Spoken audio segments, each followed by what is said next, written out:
Hello, CLA family, friends, colleagues, and community partners. Welcome back to our live stream. We hope you are healthy and staying safe as we continue to work through these uncertain times with you, your organization, and your people. We also remain committed to providing support to reach the common goal of equity and inclusiveness.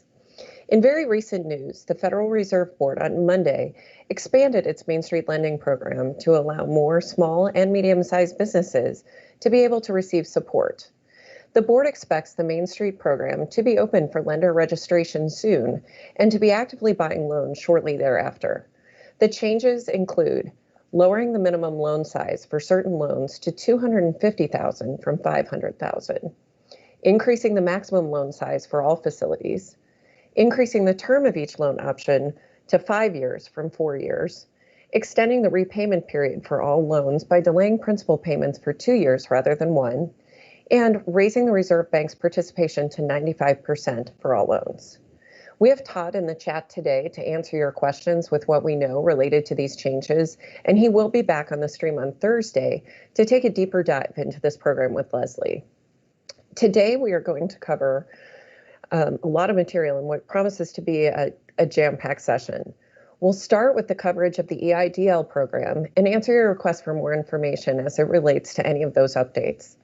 Next, we'll cover more of the international components of the economic relief provisions as a follow-up to our conversation about MSLP on Thursday. Finally, we'll go deeper into the new law signed by President Trump on Friday, covering updated provisions with regard to PPP forgiveness. Our guests today are Sam Metcalf, Leslie Boyd, and Jack Rybicki. Welcome back, friends. As a bit of housekeeping, we have people in the chat to answer your questions. We also would like to direct you to our COVID landing page at claconnect.com for up-to-date information about all these programs, tools, and ways to contact us for more specific information.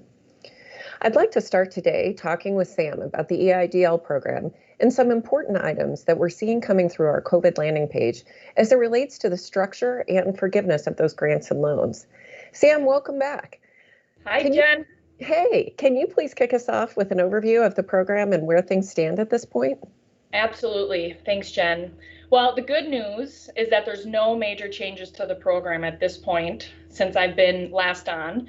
But I do want to take a moment to reinforce a few topics.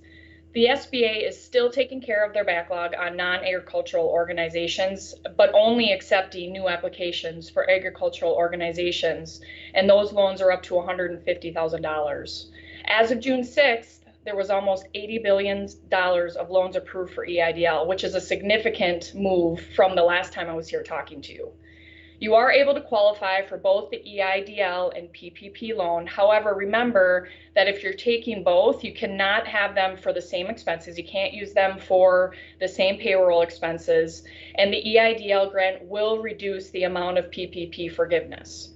We are still unclear on if the grant is taxable, but at this point, to be conservative and based on the historical facts around these programs, I would assume yes, it will be taxable.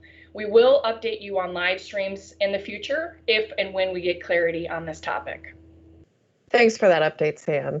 Now that the organizations are having an opportunity to review the term sheet, what questions and concern are you seeing from the applicants? Right now, the main topic of conversation that I'm hearing is really around the term sheet and the expectations that go along with the loan program. I would categorize the expectations from the SBA to really be in 3 buckets. 1, how they would like you to use the loan proceeds. 2, the requirements, and 3, the restrictions that go along when you accept that loan. Okay, so let's get into the details. Where would you like to start? I think the right place to start, Jen, is by talking about the use of proceeds. So we've heard all along, and we know that the use of proceeds are different than the PPP program, and really those funds are meant to keep businesses in business. So current assets, current liabilities, equipment purchases, and any things that you need to operate your organization are really okay to use those loan proceeds on. We talked about this last time. What we have learned through review of the term sheet is that in addition to utilizing the loan proceeds for those expenses, as much as possible, you're required to only purchase American-made product or equipment and cannot use proceeds to relocate without the permission from the SBA. I have had a few organizations call and ask if they could use those funds for a building expansion or for a move. And based on the term sheet review, the answer is no, unless you have permission from the SBA. Okay. Now, what about restrictions? So there are a handful of restrictions within the term sheet, Jen, and we don't have enough time today to go through all of them. So if you are planning on applying, have applied, and are accepting the loan, please make sure to review them to make sure you understand what those restrictions are. What I really would like to focus on has been pretty much the number one question I've been receiving, which is, can my organization make distributions to owners of the business? And that answer is no. When you accept the loan proceeds, you will be restricted on making distributions or any advance, loan, gift, or bonus to any owner or employee, or to any company directly or indirectly affiliated with you as the borrower. For organizations that pay distributions to owners, this is a big deal and really needs to be taken into consideration. Right now, organizations need cash flow. Distributions aren't necessarily being taken into consideration, but in the future, once the organization is back on track, the SBA will need to be repaid before being able to make distributions, make gifts, bonuses to employees, and advance funds to related parties. Yeah, and I can understand how those restrictions could make the organization question whether they should be taking the loan or not. Absolutely. And we've not covered the additional requirements that may be in place. So we knew that there would be requirements to retain receipts and contracts for funds spent. Again, we talked about this in the previous live stream. In the term sheet, though, the time frame that this information needs to be retained is 3 years. So certain financial information is required to be retained and prepared in case the SBA would like to come in and look at this information. I'm not going to go through all of that in the details, but please make sure to look at the term sheet and understand what that information is. If you don't have that information being pulled together, take the time to get organized now. The two requirements that I do want to spend a little bit of time on and make sure you are aware of it is, in addition to the financial records, is that the SBA could require a reviewed financial statement at an additional cost to you. In addition, you must maintain hazard insurance while you have the loan. So again, many of our clients have reviewed and audited financial statements as a result of loan requirements. You know, if they have line of credit, they have to have an audit or a review. Many organizations already have hazard insurance, but I really did want to point that requirement out because it could be an additional cost to the organization that you're in. And depending on the loan size, it could or could not make sense for you.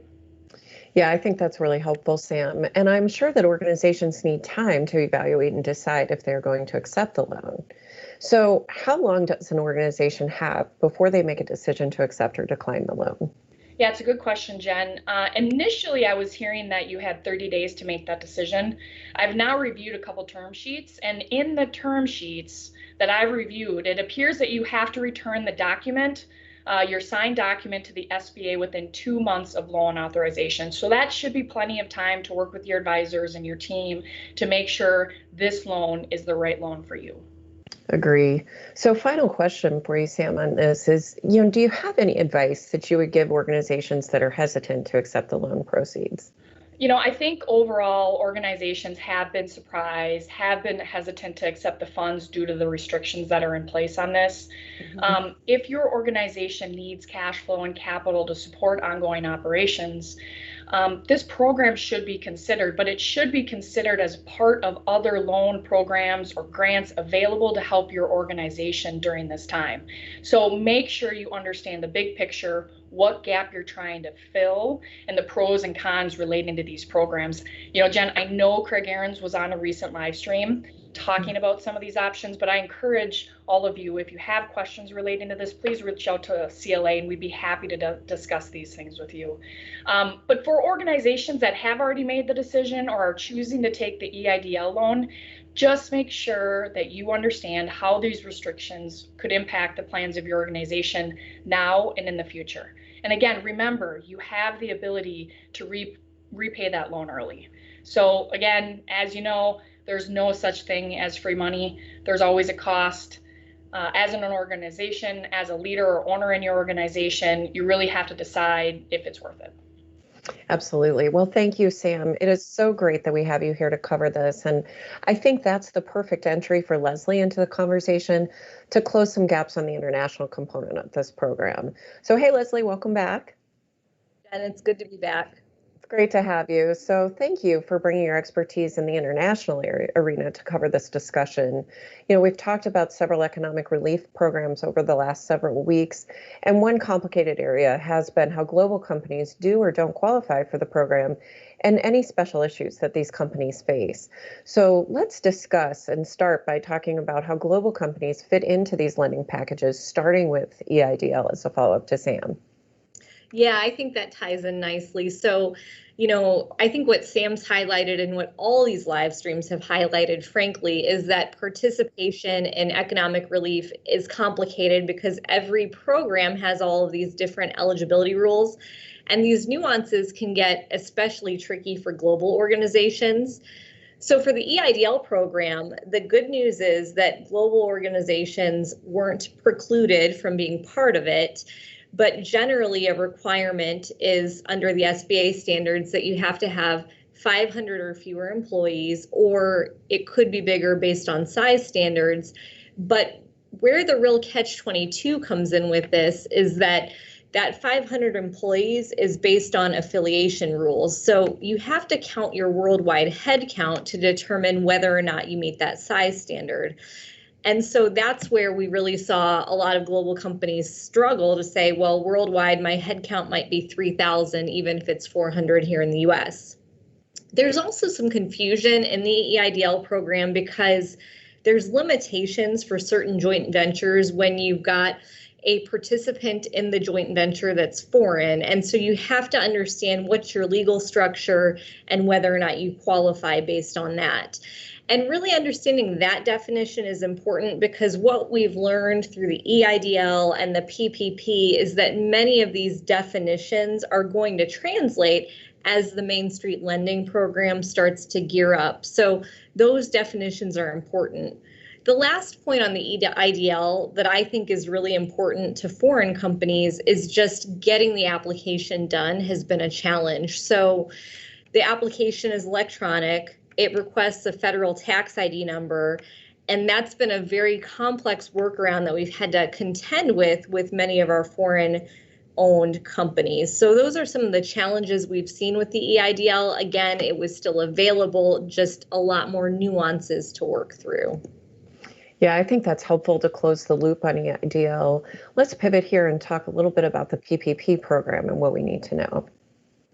Yeah, so for as simple as the EIDL discussion seemed, I would tell you that the PPP was mass chaos as it related to foreign companies. So go back to the EIDL discussion where we said the general definition is 500 or fewer employees. There seemed to be tweaks in the initial guidance with respect to the PPP because even though the interim final rules made reference to 500 or fewer employees, they also added language that said whose principal place of residence is in the United States. So many of us thought that this was actually a deviation from general SBA rules, where basically they were making a carve out for companies that had 500 or fewer employees here in the US. And that seemed like great news and really seemed to be on point with the whole purpose of the program, which again is to fund US payroll. Well, the saga got a lot more interesting because on May 5th, the SBA issued an FAQ that made everybody pause a little bit. And it said that you have to affiliate all of your worldwide employees and determine whether or not you meet 500 or less. What was conspicuously missing in that FAQ was that follow-up language about principal place of residence. And so that started to cast a lot of doubt for people who had already applied for and received loans as to whether or not they really should have taken the loan and qualified. And then this was finally cleared up for us around May 18th, where they issued yet another interim final rule and basically clarified that they recognize that, hey, this program is moving fast, and we realize the definitions were not perfect.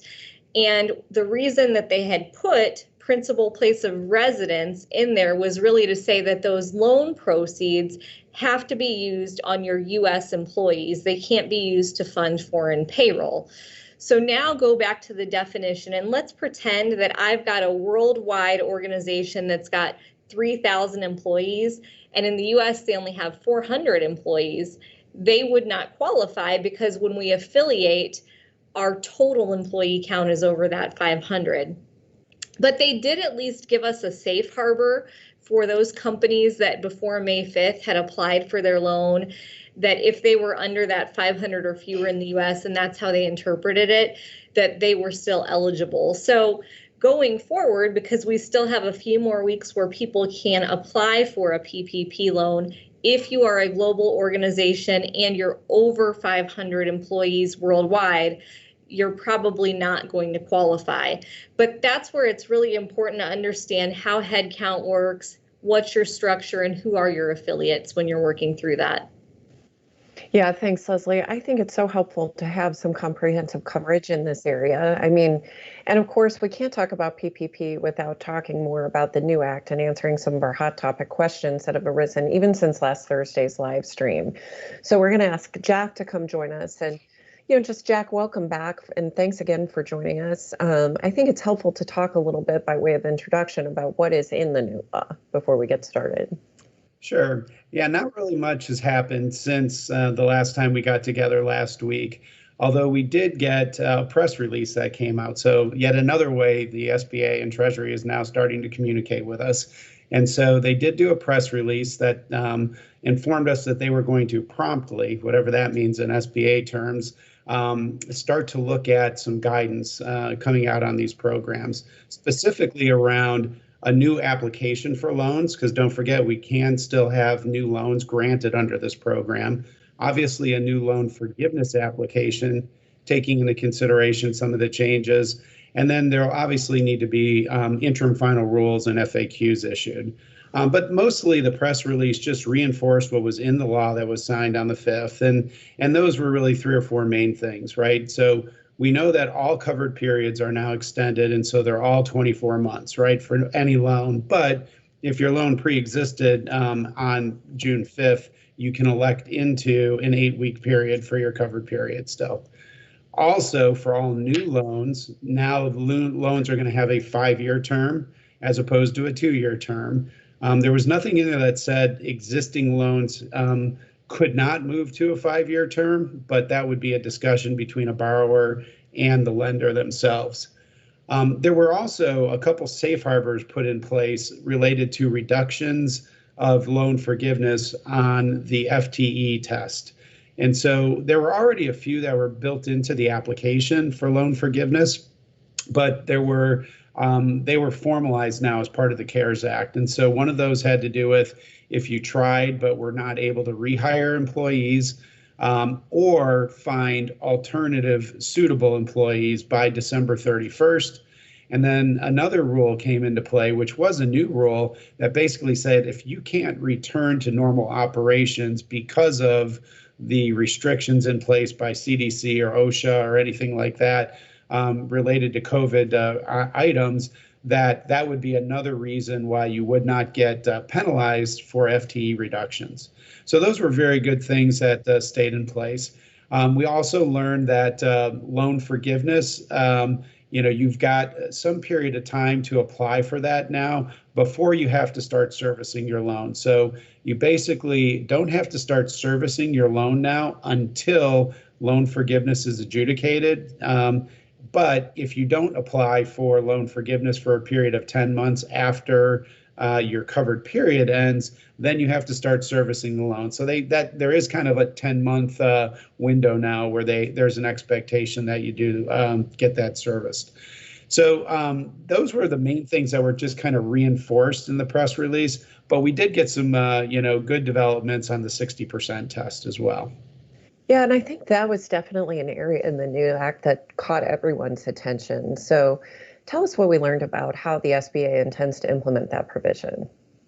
Yeah, so the wording in the House bill that came out that was ultimately approved by the Senate and signed into law actually made the 60% test seem like an eligibility criteria. It said that if you didn't spend 60% of the loan proceeds on the on payroll related costs, that you wouldn't be eligible for forgiveness. And so people were viewing that as, oh geez, if we don't get there, it's a cliff. It's either all or nothing potentially.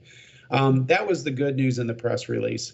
The 75-25 payroll versus non-payroll test was not an all or nothing test. It basically just prescribed some limitations and allowed you to get some forgiveness, but not maybe all forgiveness. What they clarified in the press release is that the 60-40 test is going to be applied in a very similar manner. So if you think about it, for the 75% on payroll is now 60%, and then up to 25% on non-payroll is now 40% for that test. Yeah, excellent. Can you maybe talk us through a quick example? Yeah, sure. So let's think about a borrower that had $1 million, right? And for to make it easy, let's just say 500,000 was spent on payroll and another 500,000 was spent on non-payroll, right? So in the aggregate, you spent $1 million on qualifying costs. And so now you have to figure out what's forgivable, right? And so with this new 60% test, what you would do is you would look at the 500,000 you spent on payroll, and that falls short of the 60% requirement for the, to get full forgiveness. And so what you would do is you would take your 500,000 you spent on payroll, you would divide that by 0.6 because that number has to equal 60% of your forgiveness amount. And you would get a number that's roughly 833,000, and so that would be the maximum forgiveness you would be entitled to, under that one provision. Now let's not forget there are 3 provisions that you have to look at to come up with your forgiveness. That's one of the 3 numbers that you come up with. The loan amount is another one, and then the other amount is the one that you get by calculating wage reductions and FTE reductions as well. And so that's one of the 3 factors, but it would establish effectively a new maximum for you. Excellent. And I think that example is really helpful. Have there been any developments on the deductibility of expenses paid with the PPP loans that are subject to forgiveness? No, unfortunately, as we've heard before, this is going to take an act of Congress to change the rule there, right? Because the IRS made their interpretation, and their interpretation is based on well-established case law. And so, while the IRS, their decision is unpopular, it is founded in current code, right? And so we were hopeful that that would get written into this act that was passed, but unfortunately, it didn't get taken up by the House. So while we know legislative intent was to allow these costs to be deductible, it was not written into the current act. And so we hope that whatever next round of coronavirus legislation that does come out will include the correction for that. Excellent.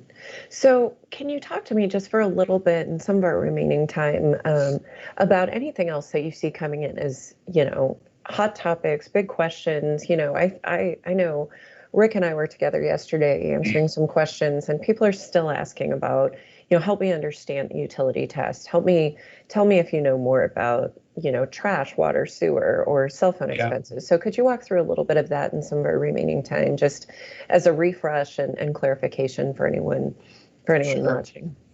Yeah, I mean, really, since about May 22nd, we haven't gotten much new guidance out from the SBA or Treasury yet, and we really think that that is due to all of the legislative actions. They knew that whatever they were putting out from an FAQ perspective would have to be amended immediately for this new expected time period. And so rather than put something out and then have to amend it all right away, they just kind of put everything on hold. So unfortunately, we don't have new information on things like what constitutes utilities or the related party rent test. That's always a popular question that we get. The things that we do know, we did get good clarification on the paid versus incurred and paid. And so we know we've got some clarity related to that now, where you can have more than, let's say, 2 months worth of utilities, for instance, if you paid something that was in arrears and then accrued something. We still don't know if everything is going to allow more than 56 days of payroll costs. but we do think there's a potential for some of that. Obviously, we did get the IFR that came out on May 22nd that talked about bonuses and hazard pay being includable. So that was good round of discussion there.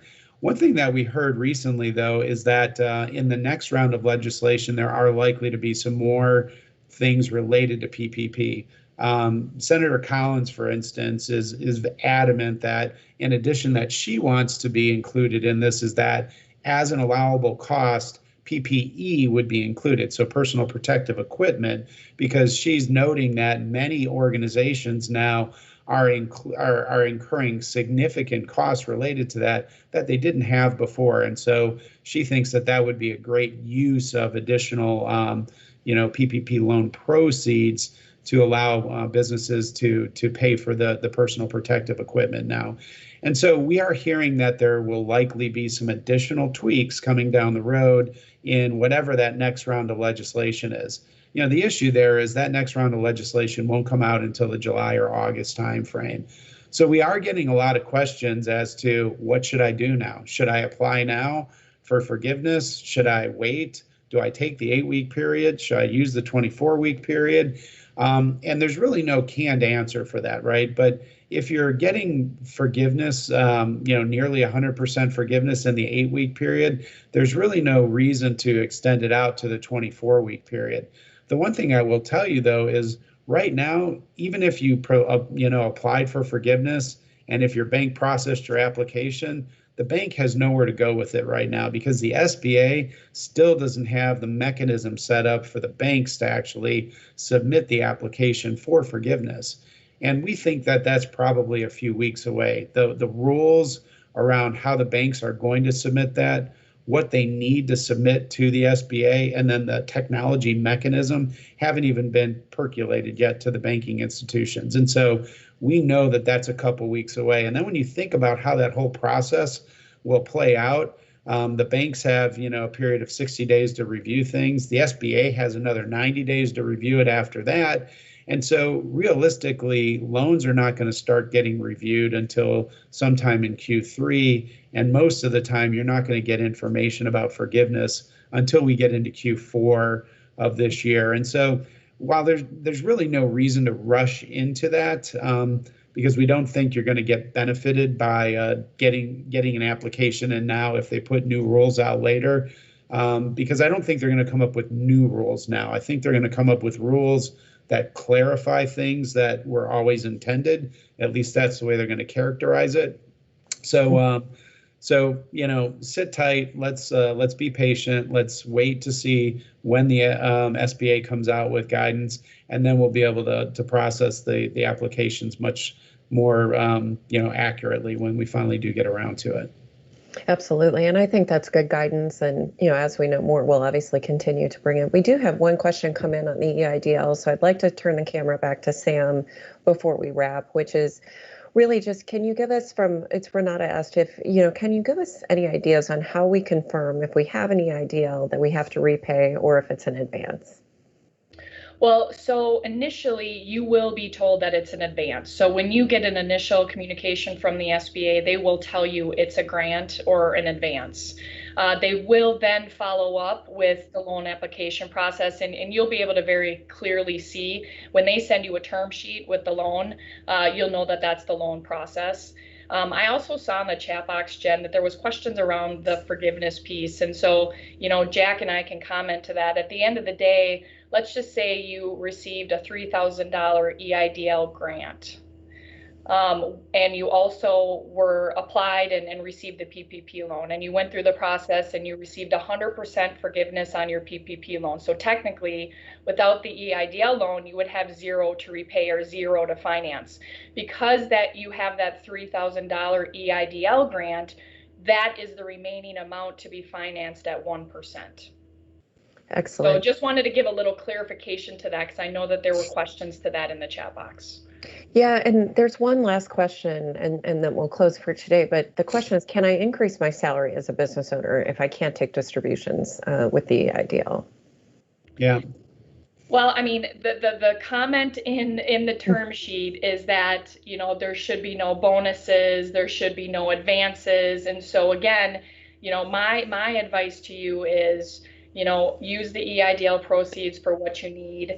If you plan on paying bonuses or distributions in the future, I would prioritize paying off that loan as soon as possible to get that off your books and those requirements go away. If you are looking for special permission, the SBA does give guidance to reach out to them. And again, similar to the build outs or the moves, what they're saying is we need to give permission for that. Again, I know it's probably not the answer that folks want to hear, but it's just part of the loan process for EIDL.